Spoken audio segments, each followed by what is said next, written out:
Cześć, witam na kanale Okiem Plecaczka i zapraszam na krótkie podsumowanie z GSM R1300 Adventure. Tak, jesteśmy po pierwszym przeglądzie na 1000 km, także postaramy się coś tutaj opowiedzieć, zaprezentować, jakie dodatki mniej więcej zakupiliśmy i jak wyglądają na dzień dzisiejszy przygotowania do naszej podróży po Maroko, która już za niespełna 3 tygodnie. Tak, na początek zacznijmy od tego, dlaczego zakup GS-a. Dlatego, że przygotowujemy się tak jak mówiłem wcześniej, do Maroka i stwierdziliśmy, że będzie to bardziej odpowiedni motocykl na takie podróże. Dużo pytacie też odnośnie wyposażenia, czy udało nam się, czy jak długo czekaliśmy na kufry i całe wyposażenie. No tak jak powiedziałem przed chwilką, kupiliśmy spontanicznie ten motocykl, obdzwoniliśmy wszystkie salony w Polsce, żeby zdobyć przede wszystkim komplet kufrów. Mamy problem jeszcze z dostępnością i oparcia dla pasażera i przedłużek.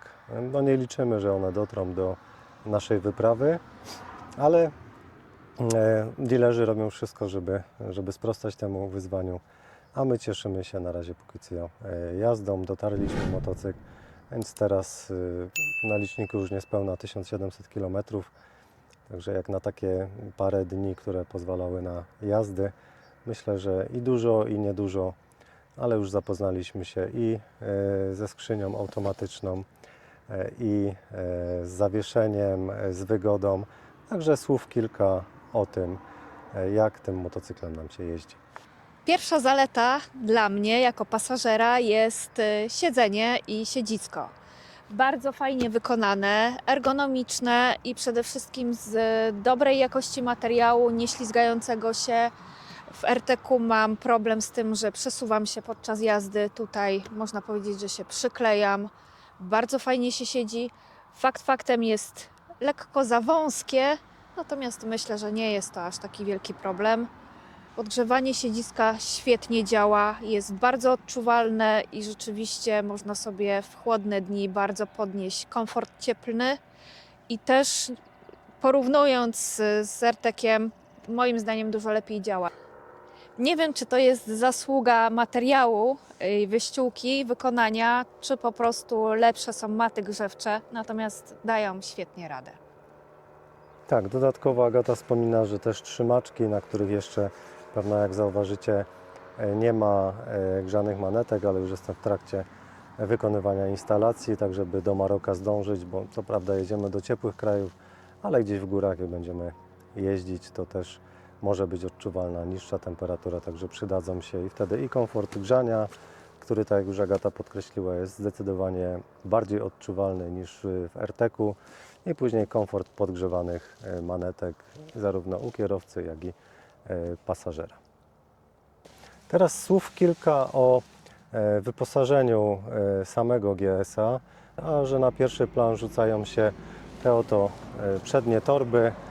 To są takie 4-litrowe, szybko ściągalne torby. Szybko kradziejne.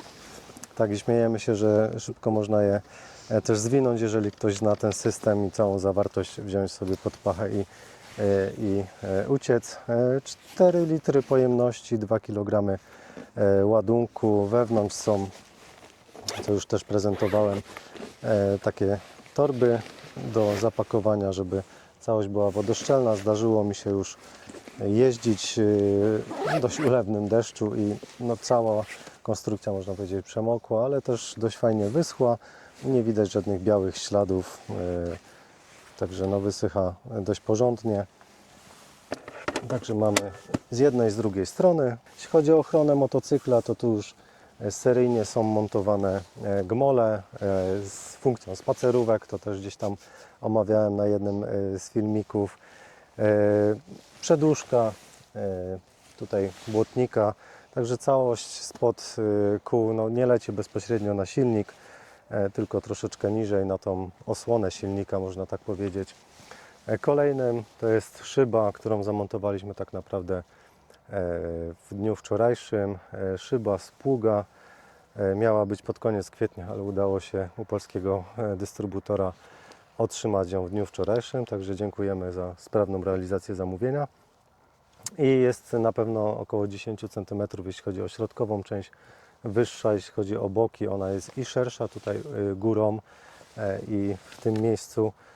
I tu też około 15 cm jest wyższa od tej oryginalnej turystycznej szyby BMW. Ja może tutaj wtrącę się, głównie komfort dla mnie jako pasażera, czyli plecaka, jest ciszej. Zdecydowanie jest ciszej, nie dostaję tak wiatrem po kasku. Powiedziałabym, bardziej dostaję po ramionach, ale to No podobnie przynajmniej jak ja. lekkie przewietrzenie się, no w końcu jesteśmy na motocyklu, musi wiać. Natomiast tutaj bardziej chodziło o ten komfort, taki bym powiedziała akustyczny podczas jazdy autostradą, kilka czy kilkanaście godzin w takim dość dużym huku. Uważam, że byłby mało przyjemny i później jednak troszkę odczuwalne to by było w głowie i w uszach przede wszystkim. Natomiast tutaj jest zdecydowanie ciszej, jest przyjemniej. Dokładnie. Kolejne, to też już prezentowaliśmy w filmikach, to jest nawigacja. Tak naprawdę na tą chwilę testujemy cały czas Chigi IO 5, które jest tak naprawdę, no nie jest typowo nawigacją, tylko jest screen mirroringiem. Po podpowiedziach tutaj na targach w ubiegłym tygodniu w Warszawie przestawiliśmy z 5 GHz Wi-Fi na 2,4. Nie zrywa połączenia, także jak ktoś ma taki problem i pomaga to naprawdę. Od tego czasu odpukać nic nam się nie dzieje, nie wariuje ta nawigacja. Na tą chwilę jestem zadowolony. No i mamy też jeszcze w zapasie TomToma. Wszystko na tych mocowaniach pod GPS oryginalny BMW.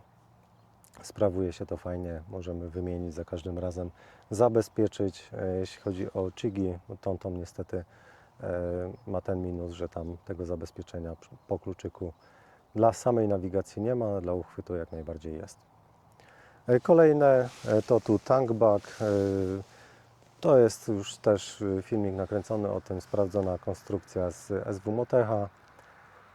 Około 16 do 20 litrów, bo on jest poszerzany na magnesowe złącze, dlatego nie inwestowaliśmy w ten oryginalny z BMW.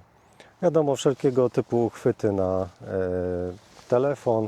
Bardzo fajna osłona, bo tu też paru widzów zwróciło uwagę, że ten schowek nieszczęsny na smartfona jest niezabezpieczony. Motocykl już został oklejony. Tutaj dzięki Maciej, ProDetailer Tychy, za wyklejenie tak naprawdę wszystkich elementów lakierowanych, łącznie z tym nieszczęsnym schowkiem. Natomiast polecam za 100 parę złotych zakup tej takiej osłony gumowanej. Zobaczymy, czy ona z czasem nie będzie twardniała, ale myślę, że to jest dobry zakup, żeby też zabezpieczyć tą klapkę. Wewnątrz mieści się smartfon typu mojego S21, większy, bez obudowy, myślę, że też wejdzie. Do tego jeszcze podłączenie po USB-C. I chyba tyle, jeśli chodzi o przód. No wiadomo, poszerzenie stopki, dlatego teraz w tym takim większym terenie możemy tutaj zostawić śmiało, czy postawić śmiało motocykl. Fajne wsparcie, jeśli chodzi o postawienie na stopkę centralną, tylko trzeba uważać, bo częste stawianie przy włączonym zapłonie może powodować, że akumulator nam się rozładuje, bo jednak to wsparcie z tego akumulatora jest spore, żeby podnieść ten 268-kilowy motocykl. Wiadomo, że więcej waży z całym wyposażeniem. Tak, jeśli chodzi o tył motocykla, no to kufr 37 litrów, kufer lewy, 36,5 ze względu na wydech, kufer prawy. Bardzo pakowne, już mieliśmy możliwość zapakowania się do Warszawy i tego miejsca w porównaniu do poprzedniego motocykla, czyli to Tygrysa, zostaje zdecydowanie więcej. One są Trochę niższe, tak? niższe, ale szersze. Mieści się tutaj kask. No i kufer centralny, który jest mniejszy od tego z Tygrysa, tylko 36 litrów.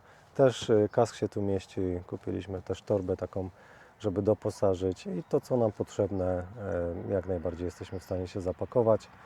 Z takich gadżetów, które są przydasiami, to na pewno przedni i tylni radar. No już parę razy można powiedzieć, że może nie w takich awaryjnych sytuacjach, ale w sytuacjach, gdzie ja mogę się troszeczkę zagapić, to on sam wykrywa, że jakiś samochód gwałtownie zwalnia i takim dość nagłym obniżeniem przodu, czyli dohamowaniem przodu daje nam znak, że coś się dzieje, żebyśmy przejęli inicjatywę.